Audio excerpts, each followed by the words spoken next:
Acabou de acabar a coletiva do Mário barra Arias, né? Os dois fizeram a coletiva juntos. Uma coletiva curta, eu separei aqui os assuntos mais importantes. Seria até menor a coletiva se o Mário fosse mais sucinto nas respostas, mas o básico é só para anunciar que o Arias renovou com o Fluminense, tempo de contrato e outras perguntas. Antes disso, vamos falar dessa transferência aqui, que interessa para a gente em termos financeiros. O Fluminense tem mais-valia, uma porcentagem dessa transferência para receber, possivelmente, e aquele mecanismo de solidariedade da FIFA também. O Fluminense é clube formador. É o Gabriel Teixeira. Bahia encaminha a venda do atacante Biel ao Sporting de Portugal. Onde foi parar o Biel? Foi para o Sporting. Por 8 milhões de euros, cerca de 48 milhões de reais. O Bahia é do Grupo City. O Grupo City sabe vender jogador diferente do Fluminense. Está vendendo o Gabriel Teixeira para o Sporting de Portugal por 48 milhões de reais. Pelo menos algumas migalhas vão cair aqui no Fluminense. O jogador já viaja hoje para realizar exames médicos lá em Portugal e assinar contrato com o clube português. É a maior venda da história do tricolor baiano. Olha só. Legal, né?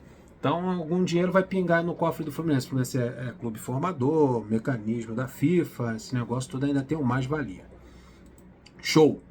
Olha só, Esquerdinha. O que aconteceu com o Esquerdinha? Por quanto ele foi negociado? Os valores são muito baixos. O Fluminense vai receber 600 mil euros, cerca de 3 milhões e meio de reais, pela liberação do Esquerdinha. Um absurdo. Para mim é constrangedor vender um lateral esquerdo promissor da forma que o Fluminense está vendendo.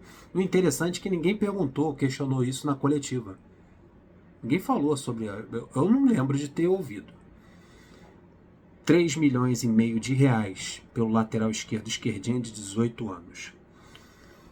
Para o Queen's Park Rangers da Inglaterra. A informação foi dada pelo repórter Gabriel Amaral. E o Fluminense vai ficar com 40% dos direitos econômicos do atleta. O que fez o Fluminense liberar o Esquerdinha dessa forma e por valores tão baixos? Aí tentaram explicar. De acordo com o repórter Vitor Lessa, a decisão da diretoria do Fluminense é devido ao comportamento do Esquerdinha, que não estava sendo interessante. Ele chegou até a fazer uma postagem, assim, né, um emoji irritado, daí tentaram associar ele ter ficado no banco de reservas para o Rafael Monteiro.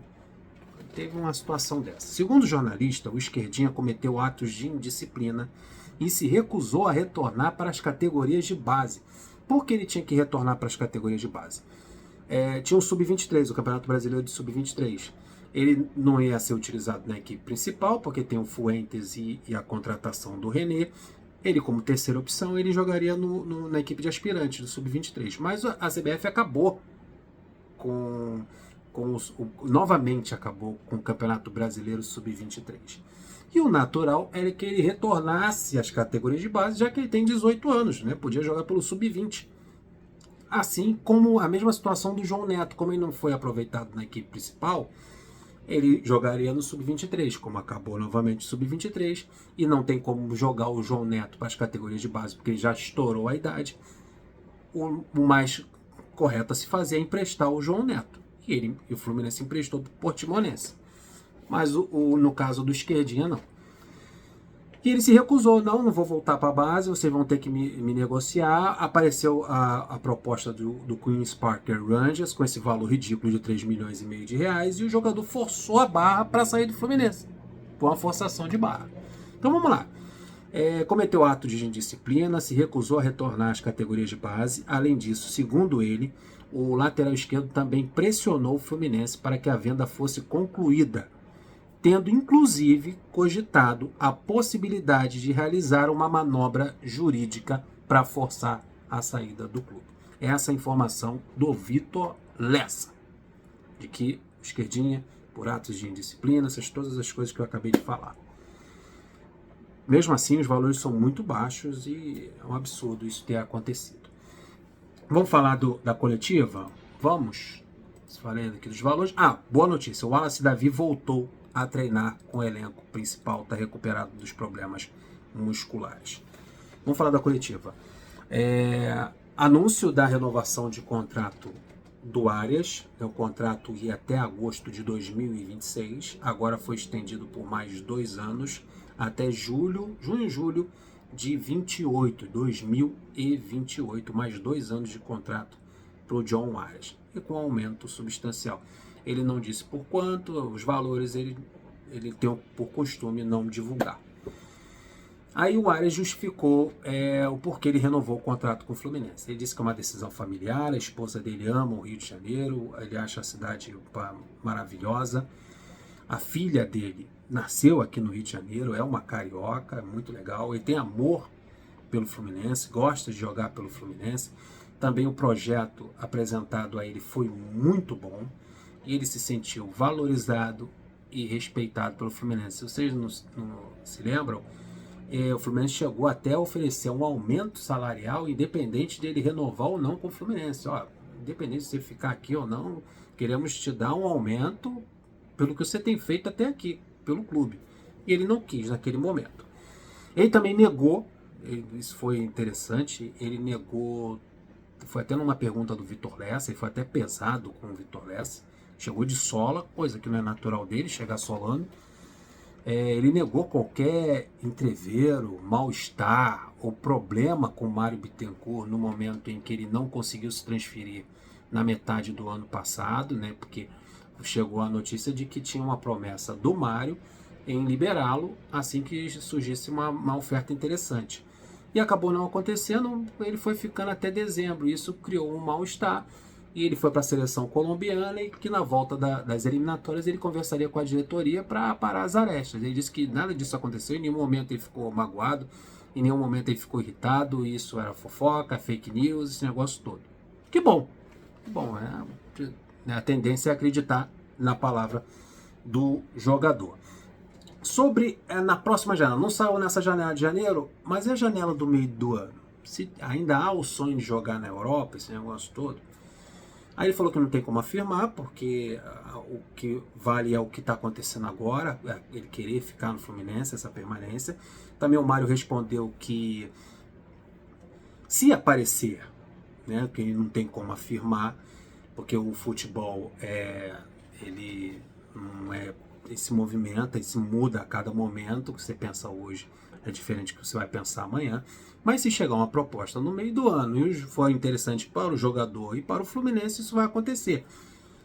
Mas no momento, nessa renovação de contrato, não há um acordo ou uma obrigação de vender ou negociar o Arias ou uma exigência por parte dele. Em nenhum momento houve uma exigência por parte do Arias ou da diretoria do Fluminense, uma negociação, um negócio de valores. Mas disse que se chegar no nível, no patamar escolhido, desejado pela diretoria e for bom também para o jogador financeiramente, aí sim pode ser que aconteça no meio do ano. Mas a princípio o que está acontecendo agora é que ele ganhou mais 2 anos de contrato de renovação. Aí, esse aqui é importante. Aí mudando o assunto Arias, perguntaram pelo meio campo, pelo camisa 10, foi até o Gabriel que perguntou, o Gabriel Amaral, sobre o Fluminense buscar um novo camisa 10, a utilização do Arias no meio do campo, esse negócio todo. E o Mário respondeu o seguinte, que a contratação de um camisa 10 depende do tempo de recuperação do Paulo Henrique Ganso. Quanto tempo isso vai levar? Teremos 15 dias, né, até o próximo exame.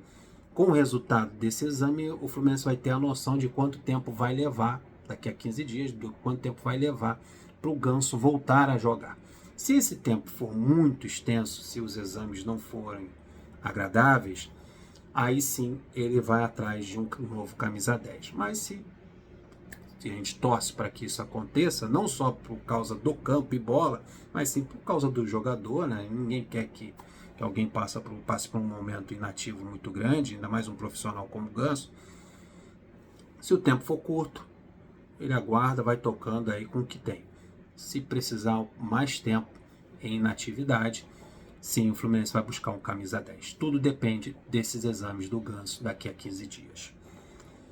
ficar na conta do Abreu, né? Eu acho que o Fluminense deveria ser. Eu acho que, na verdade, o Fluminense só tem um camisa 10, que é o Ganso. Independente do tempo de recuperação do Ganso, acho que o Fluminense deveria sim ir atrás de um camisa 10. Não pode apostar numa recuperação do Renato Augusto, que está operando hoje o ombro. Nesse momento ele está passando por uma cirurgia. E nem apostar tudo nas fichas num garoto de 17 anos, 17 para 18 anos, que é o Isaac. Acho que o Fluminense deveria, sim, independente do tempo de recuperação, ir atrás de um camisa 10. Mas não é assim que a diretoria pensa. Tá ok? Arias está feliz, renovou o seu contrato, está focado no Fluminense. Na próxima janela apareceu uma oferta interessante, pode ser que aconteça, mas nesse momento vamos curtir a renovação do John Arias. Tô indo nessa, até o próximo vídeo. Deixa o like, se inscreva. Tamo juntos. Fui!